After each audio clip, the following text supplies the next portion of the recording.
নমস্কার বন্ধুরা, যে কারণে আসা যে কোনো অনুষ্ঠানে এলইডি স্ক্রিন ভাড়ার জন্য যোগাযোগ করতে পারো আমার এই স্ক্রিনে দেওয়া নম্বরে। Thank you. Ashit Soundosha, DJ তুমি তো Baki, জানো না বাবা, Rishayat number 4.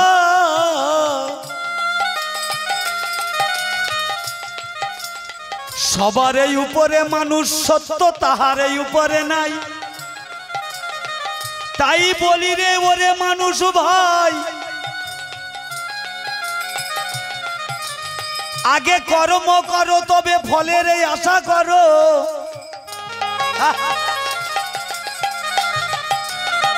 তোমার দেহ জমিন দিয়ে কোনোদিন কারো সেবা করো নাই, এই হাত দিয়ে কোনোদিন এই অতিথি সেবা হয় নাই, এই বদন দিয়ে কোনোদিন কৃষ্ণ নাম হয় নাই, এই দেহটা কোনোদিন এই সাধু গুরু বৈষ্ণবের পদধূলি নেয় নাই। রাধে, তাই বলি বাবা, এ জমির কোনো মূল্য নাই। এই যে ও বাবা, নারদ ঋষি গোলক বৈকুণ্ঠে গিয়ে ভগবানের কাছে দেখছে, ভগবান হাস্যবদনে নারদের দিকে তাকিয়ে বলছে, কি ব্যাপার তুই এই অসময় কেন এলি নারদ? বলছে, ভগবান আমার একটা প্রশ্ন জেগেছে। কি রে তোর আবার প্রশ্ন কেন? বৌমা শ্বশুরকে শোনাচ্ছে, কথাগুলো ভালো করে চরণে নেবে। জানো বাবা, নারদ ঋষি গিয়ে ভগবানকে প্রশ্ন করছে, আচ্ছা বাবা, রাধে রাধে, ভগবান তোমার কাছে আমার একটা প্রশ্ন আছে। প্রশ্নটা কি? প্রশ্নটা হলো, সাধু সঙ্গ করলে কি হয়? ভগবান মনে মনে ভাবছে, এ একজন পরম বৈষ্ণব, পরম সাধু, সে কিনা আমায় প্রশ্ন করছে। বলছে, দেখো নারদ, তুমি যে প্রশ্নটা করেছো এটা বড় কঠিন ব্যাপার। বলে, কেন কঠিন কেন? সবাই শুধু কীর্তনিয়ারা বলে সাধু সঙ্গ, সাধু সঙ্গ, সাধু সঙ্গ, সাধু সঙ্গ ছাড়া জীবের মুক্তি নাহি আর। তাই আমার মনে প্রশ্ন জেগেছে, সাধু সঙ্গ করলে কি হয়? ও নারদ, তুমি এক কাজ করো, কাল সকালবেলা উঠে তুমি যার মুখ দেখবে, আস্তে কথা নয়, যার মুখ দেখবে তার কাছে গিয়ে শুধু জিজ্ঞাসা করবে, উত্তর পেয়ে যাবে। নারদ বলে, ঠাকুর তাহলে তুমি উত্তর দেবে না? বলে, এ উত্তর আমার জানা নেই, তুমি নিজে দেখে বুঝে না। নারদ তো সারা রাত ঘুমোয় না, ওমা শুধু সকাল হওয়ার চিন্তা ভাবনা। যেই সকাল হয়েছে, নারদ এইবারে কি করেছে, একেবারে গুনগুন গুনগুন গুনগুন করে চলছে, অনাদি অনন্ত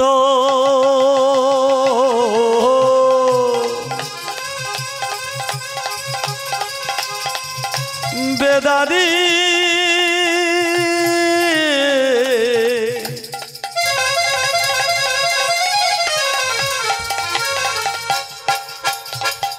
বেদান্ত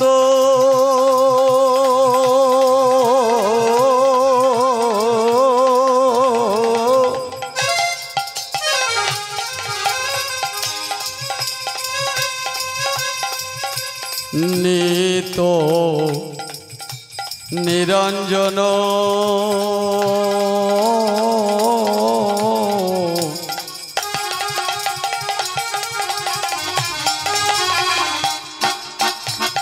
তুমি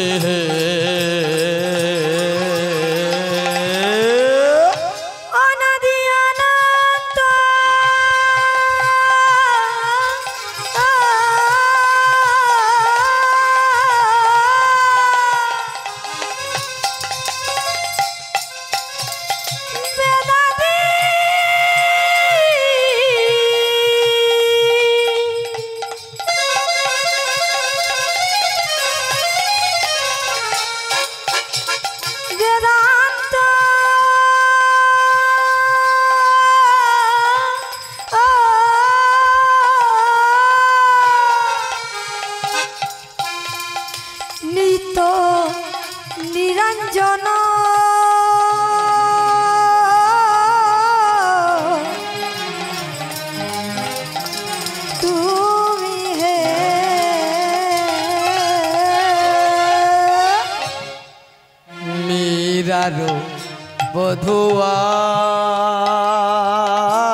গোপী মন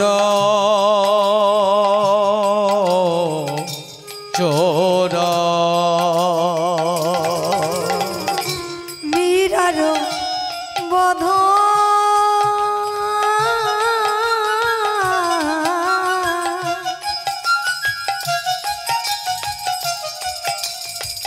গোপী মন চোরা শ্যামল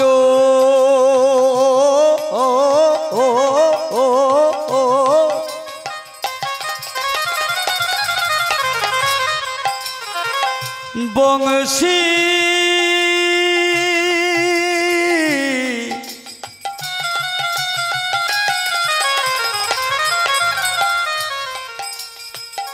ধারি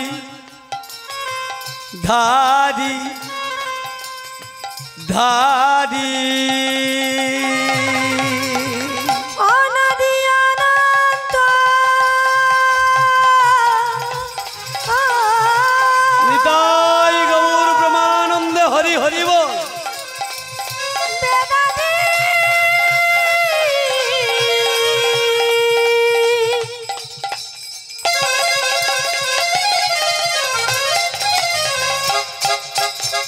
বেদান্ত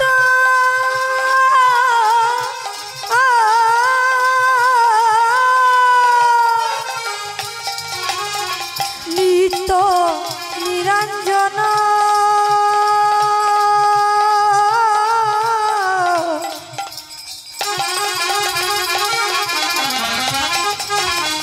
তুমি হে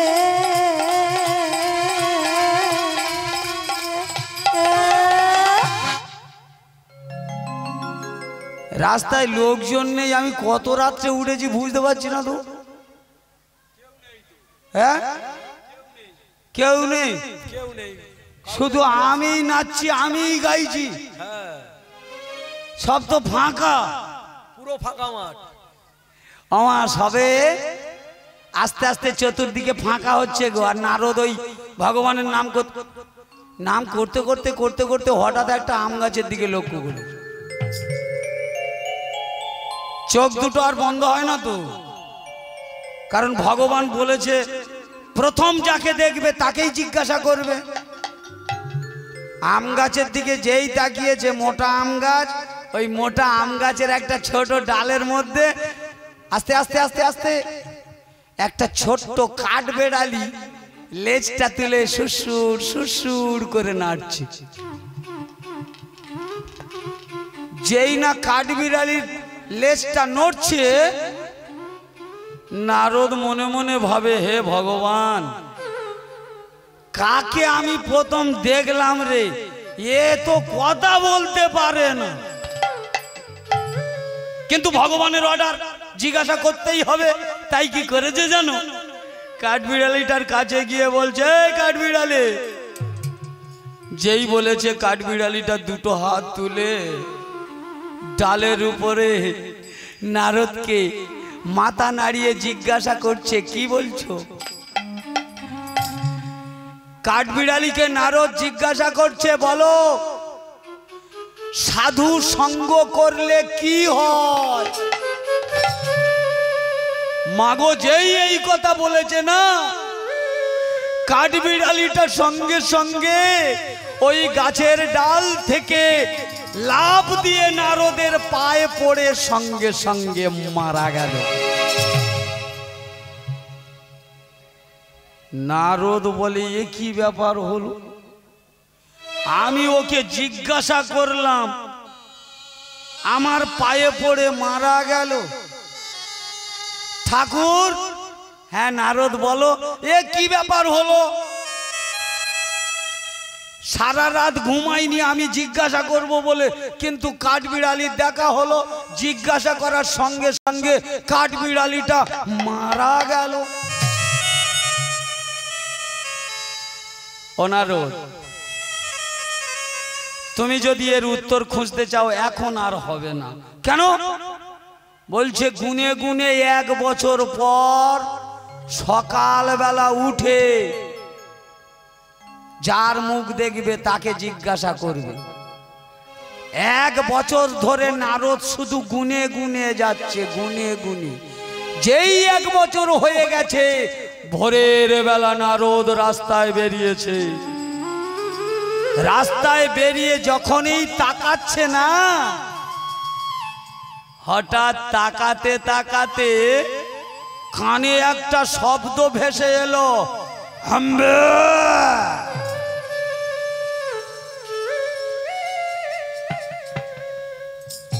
সবে মাত্র একটা গাভী তার সন্তান প্রসব করেছে।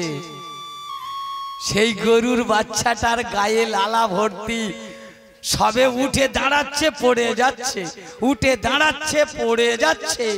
ঠিক সেই সময় নারদের সামনে অন্য কেউ তো নেই। নারদ তখন গরুর বাচ্চাটা জিজ্ঞাসা করছে, এই বল, সাধু সঙ্গ করলে কি হয়?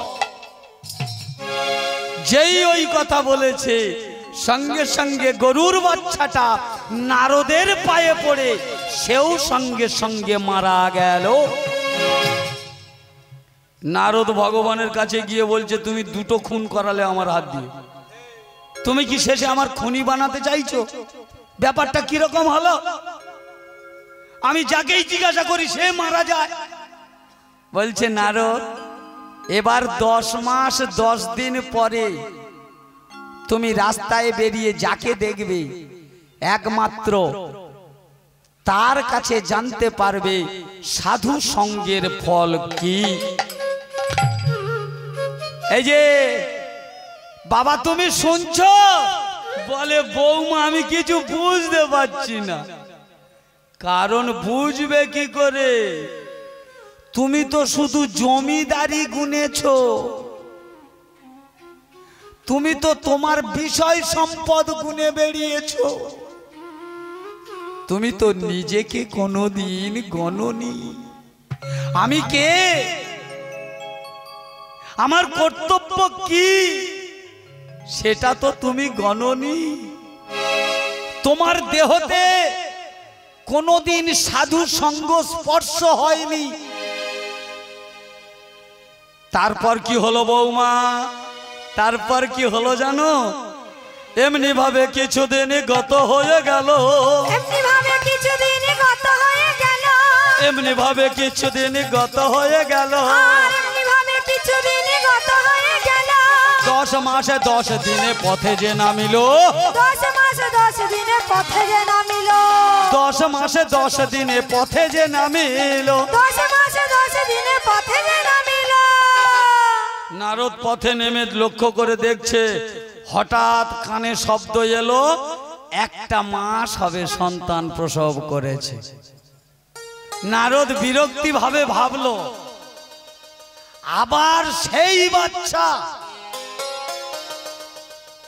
কিছু করার নেই, ভগবানের কথা রক্ষা করার জন্য সেই সদ্যজাত সন্তানের কাছে গিয়ে জিজ্ঞাসা করছে, বলো তো সাধু সঙ্গ করলে কি হয়? এই যে মায়েরা লক্ষ্য রাখবেন, সেই সবে মাত্র ছেলেটা জন্ম নিয়েছে, হাত পা নাড়তে নাড়তে নারদের দিকে তাকিয়ে বলে, হে নারদ, তুমি এত অজ্ঞান, এত মূর্খ কেন? এখনো তুমি প্রশ্ন খুঁজতে গিয়ে নিজেকে হারিয়ে ফেলেছো। এতদিন তুমি নাম বন্ধ করে দিয়েছো, শুধু দিন গুনেছো আমাকে দেখার জন্য। তাহলে শোনো, আমি প্রথম যেদিন তোমায় দর্শন করেছি আমি ছিলাম কাঠবেড়ালি। তোমার মতো বৈষ্ণবকে দেখা মাত্র আমার জন্মটা আমি তোমার চরণে ত্যাগ করেছি, আমি মুক্তি পেয়ে গেছি। দ্বিতীয়বার তুমি যখন রাস্তায় নেমেছিলে, তুমি যখন আমার দিকে তাকালে, আমি তখন ছিলাম সেই গরুর ছোট্ট বাচ্চাটা। তুমি যেই জিজ্ঞাসা করেছো, সঙ্গে সঙ্গে আছাড় খেয়ে তোমার চরণে বৈষ্ণবের স্পর্শ পেয়ে আবার মুক্তি হয়ে গেলাম।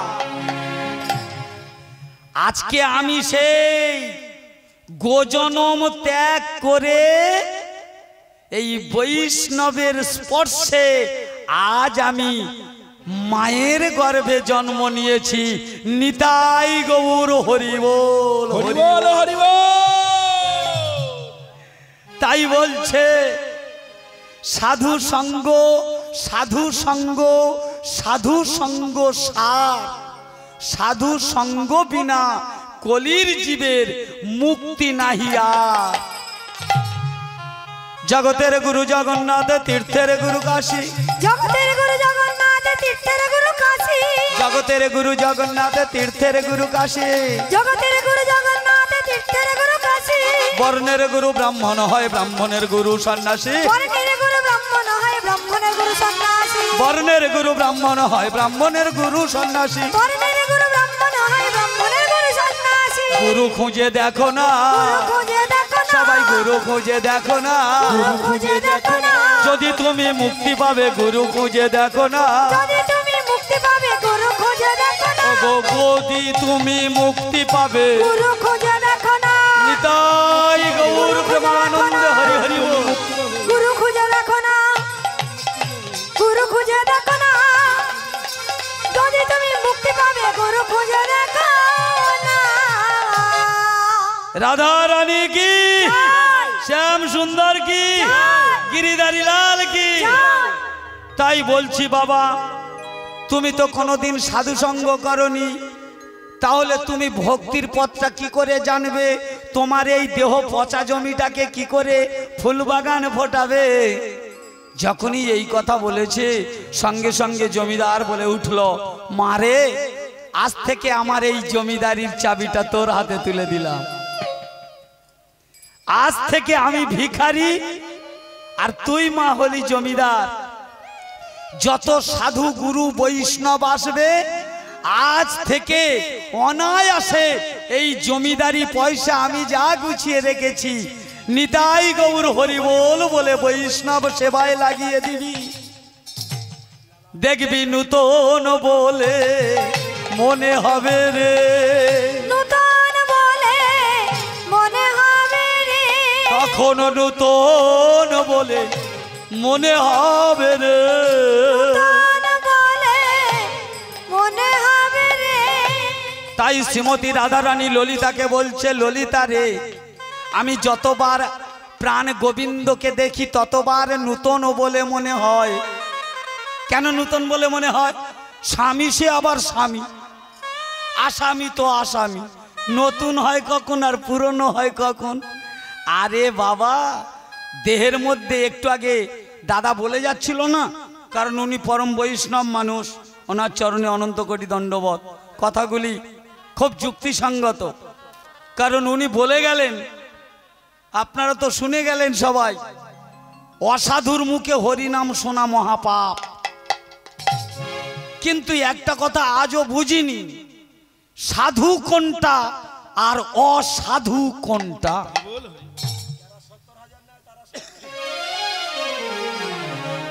যাদের অর্থের লালসা থাকে সেখানে সাধু অসাধুর বিচার হয় কি করে? ভুল হচ্ছে নাকি বলুন? সাধু, সা মানে অন্তর, আগে অন্তর পরিষ্কার কর, টাকা ধর নয়। ধু, ধু শব্দ হলো পবিত্র, তাহলে যার অন্তর পবিত্র সেই ব্যক্তি হলো সাধু। ভগবান পৃথিবীতে মানুষ রূপে সবাইকে পাঠিয়েছে, প্রত্যেকের ডিগ্রি আলাদা দিয়েছে, প্রাণটা কিন্তু আলাদা দেয় নাই। প্রাণ হি ভগবান ঈশ প্রাণ বিষ্ণু পিতামহ প্রাণেন ধার্যতেং লোকং সর্ব প্রাণময়ং জগৎ।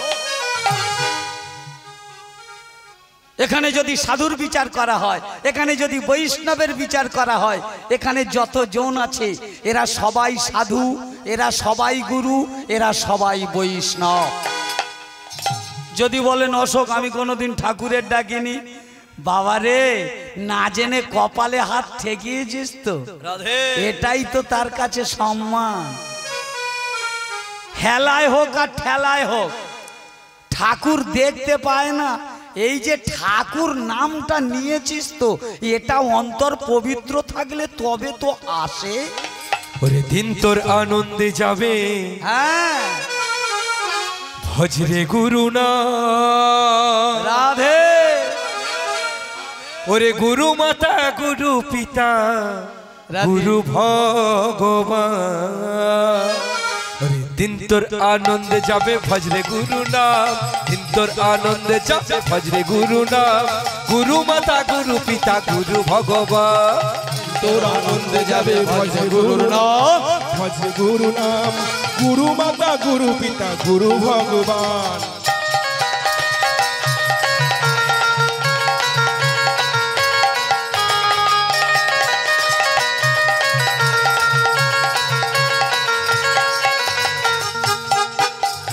দিন তোর আনন্দে যাবে ভজরে গুরু নাম, দিন তোর আনন্দে যাবে ভজরে গুরু নাম, গুরু মাতা গুরু পিতা গুরু ভগবান, তোর আনন্দে যাবে ভজরে গুরু নাম, ভজরে গুরু নাম, গুরু মাতা গুরু পিতা গুরু ভগবান।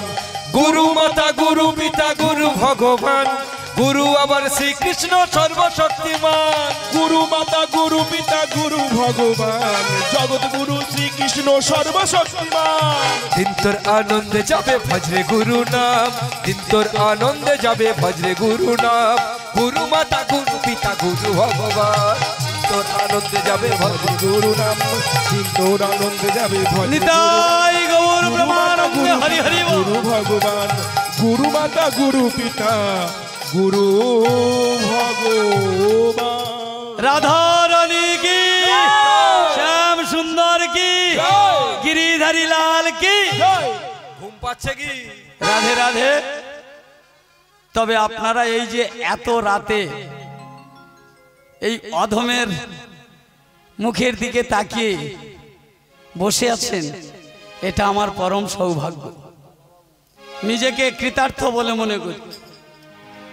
মা গো, আমার পরে রাসলীলা হবে, আরো সুন্দর সুন্দর নাচা গানা হবে, তবে মা আমি একটু তত্ত্ব কথার মধ্য দিয়ে রূপ গানটা গাইব।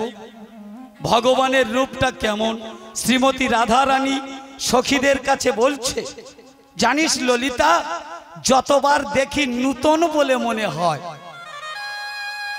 কেন? একটা তোদের কাছে গল্প শোনাবো, সেই গল্পটা কোথাকার জানো? ললিতা বলছে কোথাকার? তাহলে শোনো। এই যে রাধা রানী বলছে যতবার দেখি নূতন বলে মনে হয়।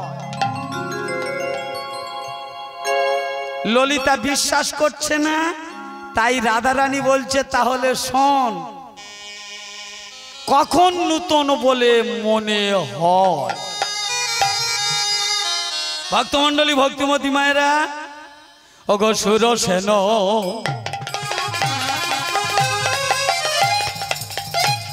নামে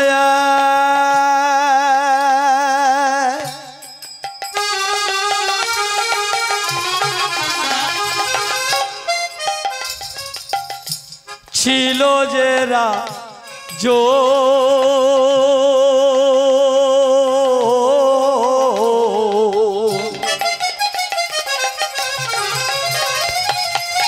আরে সুরসেন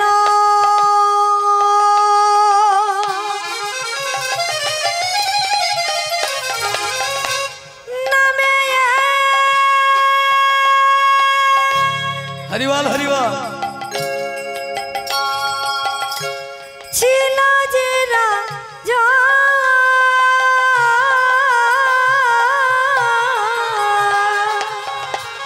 পরমধা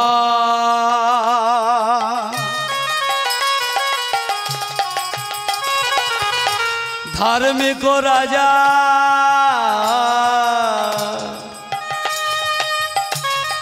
ধর্ম পথে আর পরম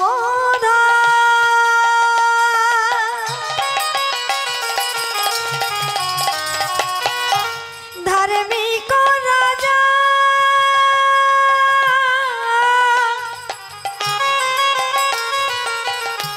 ধর্ম পরায়ণ সে যে অকাতরে দান করিতে অকাতরে দান করিতে সে যে অকাতরে দান করিতে সে যে অকাতরে দান করিছে যেই যাহা মাগিতেন অকাতরে দান করিতে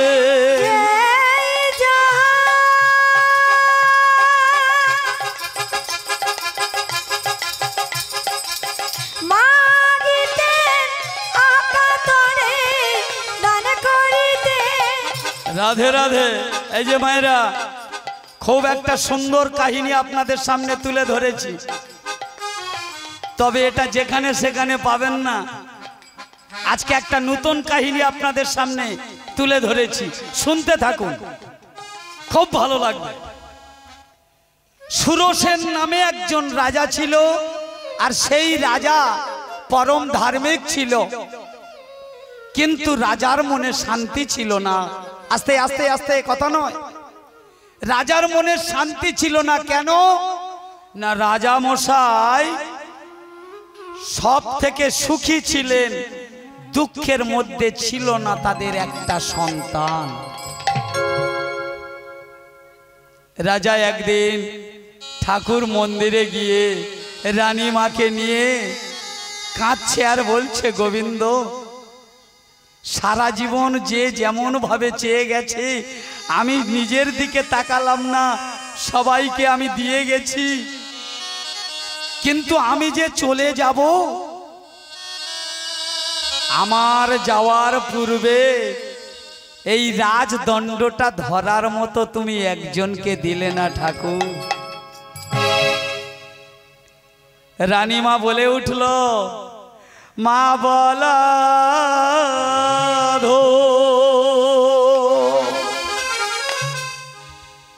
যেন গো ঠাকুর,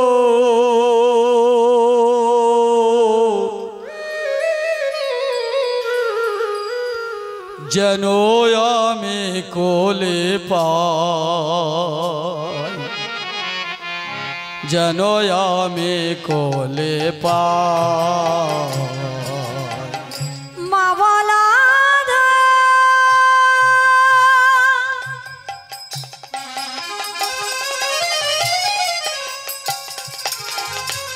যেন গো ঠাকুর,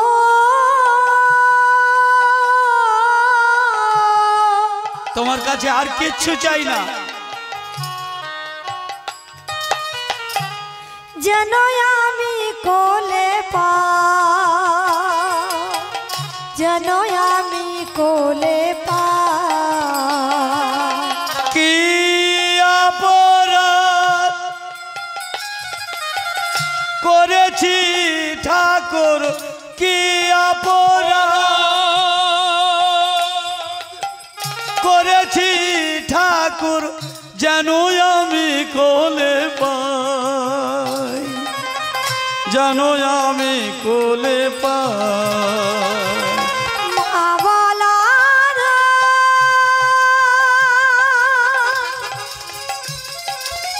যেন গো ঠাকুর,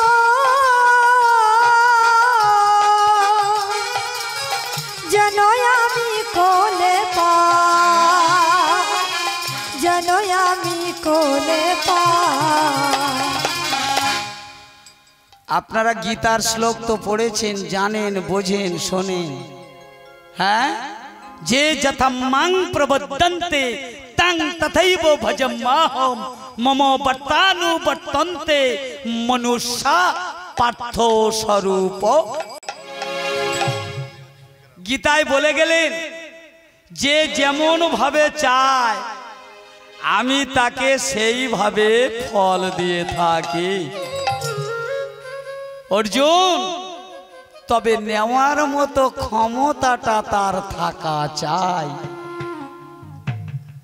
কন্ট্রোল আমরা সবাই ধরার জন্য বসে আছি, কন্ট্রোল ধরার জন্য সবাই লাইন দিয়ে বসে আছি, কিন্তু একটা বাচ্চা ছেলে 3 নাম্বার সিটে বসে আছে। একটা বৃদ্ধ প্রশ্ন করছে, এই খোকা,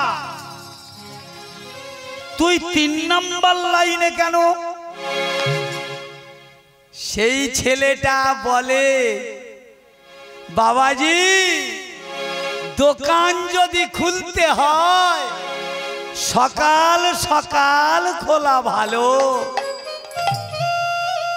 আর দোকান যদি খুলতে হয় সকাল সকাল খোলা ভালো। এটা সোনার ভারতবর্ষ বাবাজি, এটা সোনার ভারতবর্ষ।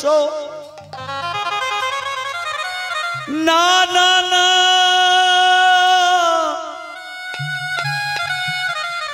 এটা সোনার ভারতবর্ষ নয় রে ভাই, এটা শুধু সোনার ভারতবর্ষ।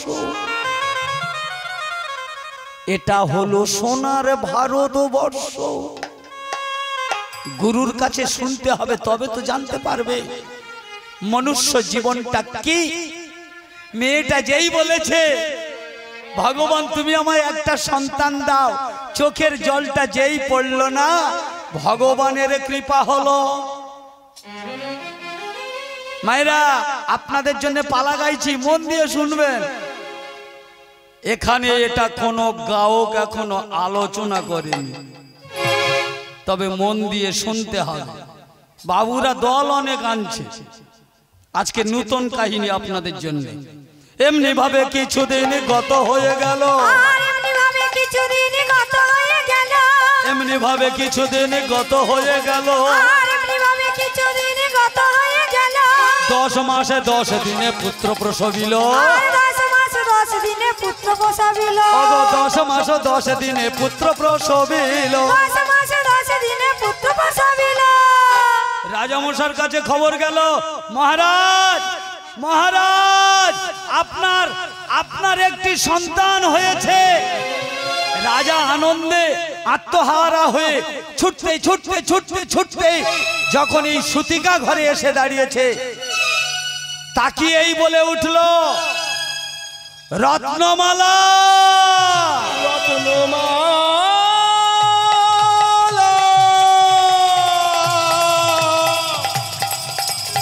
ওরে রত্নমালা, রত্নমালা। এ আমি কি দেখছি? রত্নমালা, রত্নমালা। ছি ছি ছি ছি ছি ছি। সারাটা জীবন ধরে আমি দান করে এলাম, রাজ্যের প্রতিটা মানুষ আমাকে ভগবানের মতো বিশ্বাস করে। আমি রাজা সুরসেন, আজ তুমি আমার মর্যাদাটাকে এমন ভাবে মিশিয়ে দিলে। এ তুমি কি করেছো? ছি ছি ছি ছি ছি ছি ছি ছি। রানীমা হাত জোড়ো করে বলে উঠল, মহারাজ, এও কি সম্ভব? আমি তো কোনোদিন ভাবিনি, আমিও কোনোদিন ভাবিনি। আমি তো পুত্র স্নেহে মায়ের কর্ম পালন করে গেছি, কিন্তু আমি তো বুঝতে পারিনি গুনে গুনে 10 মাস 10 দিন পরে আমার গর্ভে বিষধর সর্পের জন্ম হবে।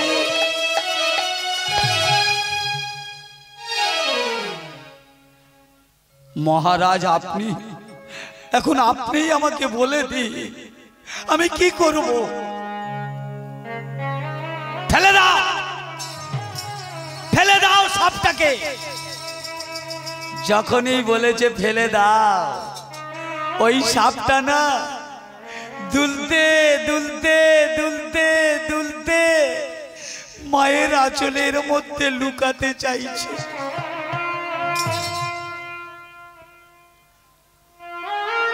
বৃদ্ধ মন্ত্রী দাঁড়িয়েছিল পাশে। মহারাজের কাছে হাত দুটি জড়ো করে বলে উঠল, মহারাজ, ক্ষেত্র যার ফসল তার। কে? জমি যার ফসল তার। আপনি ভালো করে ভেবে দেখুন, পাণ্ডুর নিজের শক্তিতে ভীম, অর্জুন, নকুল, সহদেব, যুধিষ্ঠির কারোর জন্ম হয়নি, কিন্তু পিতার স্বীকৃতি তাদেরকে দিতে হয়েছে। অতএব জমি যার ফসল তার গ্রহণ করতে হবে। আপনি দেখতে পাচ্ছেন না যে সর্পটাকে ফেলে দিতে চাইছেন, সে যদি মনে করত রানীমাকে একটা ছবল দিয়ে রানীমার মৃত্যু শয্যায় শায়িত করে দিতে পারত, কিন্তু সে মায়ের আঁচলের তলায় লুকাতে চাইছে। ওকে মেরো না, ওকে স্বীকৃতি না দাও দুঃখ নেই, কিন্তু ওকে একটা স্থান আপনাকে দিতে হবে। মন্ত্রীর কথায় মহারাজ মনে মনে ভাবল, এটাই বোধহয় ঠিক। এই কে আছিস? ওকে একটা অন্ধকার করে ফেলে দে। সেই ছোট্ট কাল সর্প, কালকে উঠে মাগো, অন্ধকার ঘরে ফেলে দেওয়া হলো। আর কোনোদিন তার দিকে কেউ ফিরে তাকায় না।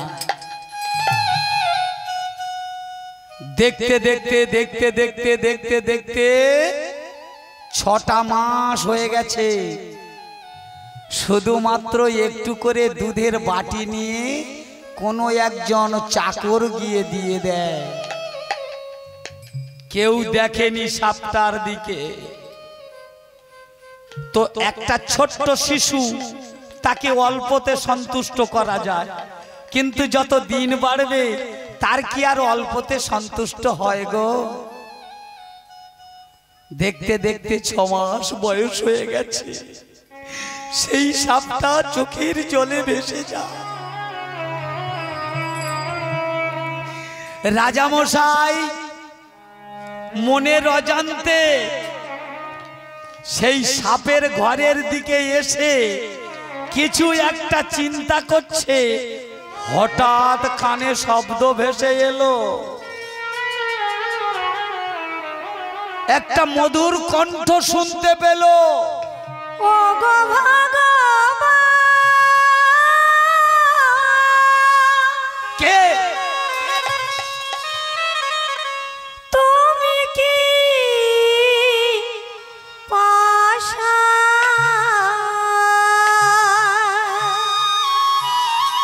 আহা, এমন সুন্দর ভাবে কে ডাকছে?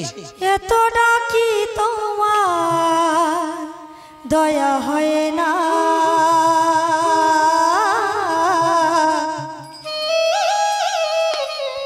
এত ডাকি তোমার দয়া হয় না? ও গো ভগবান,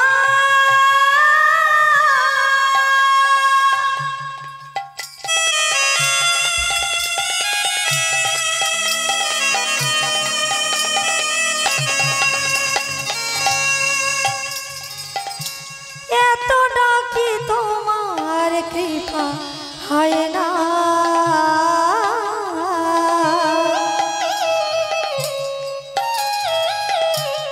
এত ডাকি তোমার দয়া হয়